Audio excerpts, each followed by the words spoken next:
In Lesson 2, we're going to monitor the progress of the project. Okay, some of the objectives of this lesson. We're going to look at how the progress is going. You've got different plan views we can look at. You can add custom fields to the plan if you got something special you want to look at. You can create custom project plan views so you can actually adjust the way you look at things. And then we're going to analyze the progress, make sure we're doing what we're supposed to be doing according to the plan. So a view in a project is just a way of looking at the different aspects of the project. Um, the default one, of course, is a Gantt chart. But if you right-click on Gantt chart, you'll see a pop-up window. I have all the default views. This is out of the textbook. It's the different kinds of views you can see. These are default, and we use some of these. Honestly, there are some here I never even ever used, but these are the default views. And here's some more default views. Oh, by the way, Team Planner, you're not going to see it. It's not on Standard Project. And you can also select more views. And you have these views available also. And these views. This is the sort command. So it's from the view.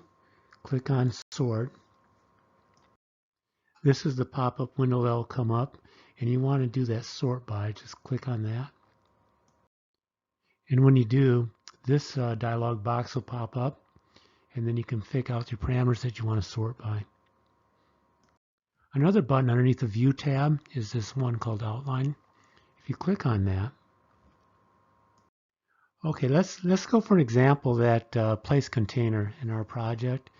That's a big task. Underneath that task, you can have like call the container company, set up an appointment, specify the size of the container, calculate where you're going to put the container.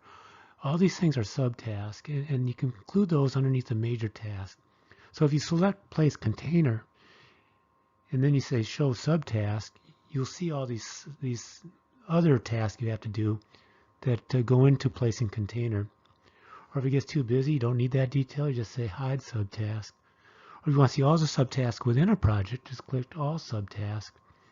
Or if you got task within a task within a task, however far you want to go, up to 9 levels, you can click on any of these levels. It'll only go that far on the task. So this is the outline command. This is another button underneath the Views tab. We've already played with this a bit. Tables. This is the pop-up window that comes up. And these are the different table options, what they'll do. We've used this a little bit already. If you want to, click on the other different types of tables and see what it looks like in project. Let's take a look at the highlight command. It's found underneath this icon right here. And this is the drop-down menu that comes up with it. Default, of course, is no highlight. But if you click on any of these, you got active task, mouse, and it'll just highlight all these different things. And you got these 3 commands down at the end. Clear highlights, which just basically gets rid of all the highlights. More highlight filters, which just give you even more. And you can actually put in new highlight filter. And I've never used that function, but if you click on it, you can customize your highlights. Again, I never used it. I can't think of anything I wanted to highlight that wasn't already available. Okay, let's see what filter does. These are our different options. It's not a coincidence it looks very similar to the highlight command. I'm just going to spend some time with this one, display auto filter. If you click that on, little arrows will pop up next to different columns. If you click on that arrow, and this will pop up, and you got the option to sort, smallest to largest, largest to smallest. You also got more filter options.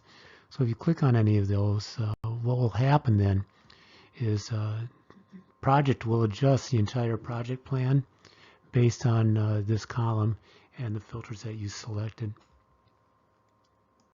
There's another command we're going to look at. It's called the group command, and this is how you get to it. Click on this. And these are our different options of how we want to group things. Go ahead and just click on one of these things and see what happens. The default, of course, is no group. Okay, let's look at timescale. So when I click on that, this is the pop-up window I get. And get to the dialog box, I'm just going to select timescale, this one on the bottom. And in this dialog box, you can set the timescale. You can vary the timescale. So like for the main task in the plan, you might have that in weeks, or if you want the middle tier to be in days, you can put that, or you can go down to hours. And you can specify that here, just however you want it. Okay, let's move on to the activity 2-1. Open this file from the data files. Okay, from the Gantt chart view, we're going to go to View, Sort, and select by start date. When we do that, notice that all the tasks now are sorted from the first one start to the last one that starts. Before we start on group, let's go up here and click this undo button, and that'll undo the sort that we just did. Okay, let's go down and group by resources. Click on that. And project will group everything according to the resources. And it'll look like this now in the Gantt view. Go ahead and click on the undo button and get us back to where we were. And save your file.